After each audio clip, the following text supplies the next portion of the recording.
Necrotic Grips is arguably one of my favorite exotics to use on the Warlock, and using it in tandem with a lot of the Weapons of Sorrow means that you have some tasty combos, and Prismatic makes that a lot better, and also using the exotic class items that we have takes advantage of that perk and adds in some others as well, so it really spices up the combo. Today we're going to be going through my Toxic Poison Warlock build, showcasing the abilities and also all the things that you can use, and just talking about the build as a whole. So let's jump into it. So here we have the Prismatic Warlock setup for the poison toxic build that we have, and it's pretty much the same as what I ran previously on my build I did a couple of days ago. And the reason I have swapped some things around here is because I wanted to try something a little bit different, but ultimately the same loop applies. We're going to be using Arcane Needle and having 4 of them to generate, we'll have 4 of them now to generate those necrotic lightning surges that we'll be able to jolt targets as well. Feed the Void is going to give us our grenade back, which we're pairing with Vortex Grenade. You can swap this out for Storm Grenade because we are going to be using the fragment that utilizes both of the effects. You can use Song of Flame for extra, whenever you pick up Orbs of Power or you become Radiant, that type of stuff, so you can get those effects. But you can go with Needle Storm if you want, or with Nova Bomb. It's entirely up to you, but Song of Flame is good here. For the fragments, Facet of Balance, which is going to give us our melee back. Facet of Purpose, that's going to give us Restoration when we pick up Orbs of Power. Facet of Protection, because we're going to be around a lot of enemies. Facet of Dawn, so we've constantly got Radiant. And lastly, we have Facet of Dominance, which is going to make our Void Grenades weaken and your Arc Grenades jolt. That's the basis of the build.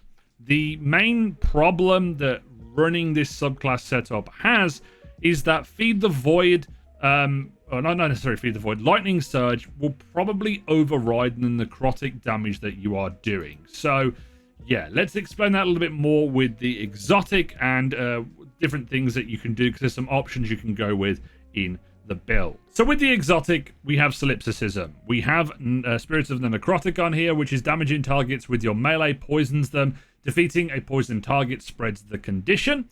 We also have Spirit of the Claw, which is gain an additional melee charge, which means we have 4 Arcane Needles. You could get Necrotic and Syntheseps and do some really good stuff. And you lose the melee charge, but you've still got 3 Arcane Needles to take advantage of, so you'll be able to get Syntheseps here.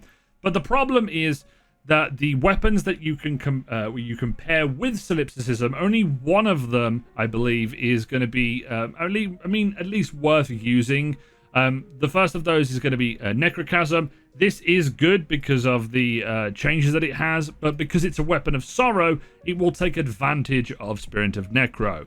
There's another weapon that you can go with is Osteostriga, or you can go with Thorn or Touch of Malice, but none of them really play into the actual loop of the build, which is getting your melee back, which is why Monte Carlo is what I'm going to be using here.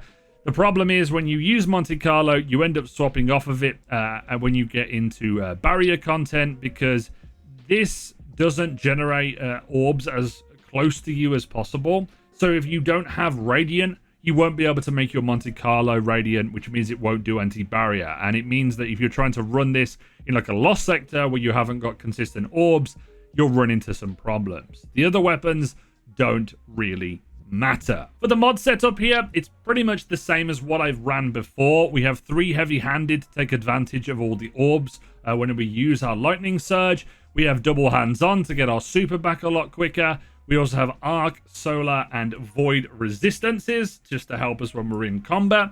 We have Absolution for reduced ability cooldowns when we pick up an Orb of Power, and then Invigoration and Recuperation is going to be helpful.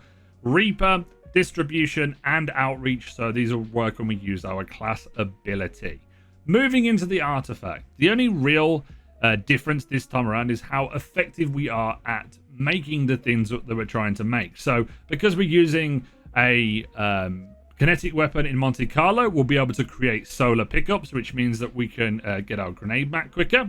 We have Void Overshield, we have Radiant, and also Galvanic Armor. We're going to get Amplified, Radiant, and also Void Hegemony, proccing a lot, purely because we're weakening a lot of enemies.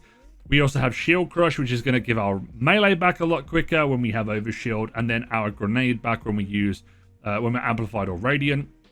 Transference is going to be good for being able to increase our damage output, but ultimately this build runs into some of the problems that the artifact doesn't really solve, and I'll explain why now.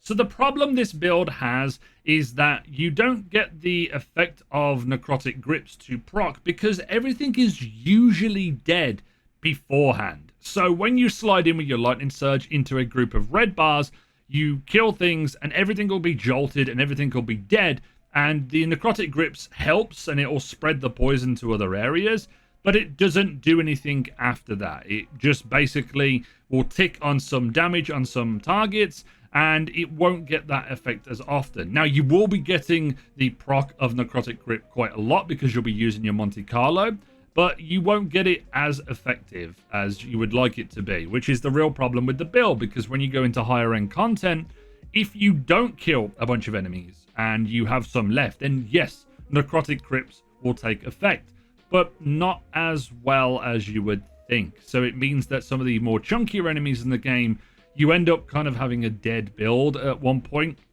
And as I said, with my weakened machine build, with the suppressor build, you end up having an issue where the build goes really, really fast and then slows to a halt until you get your melees back and until you get your abilities back.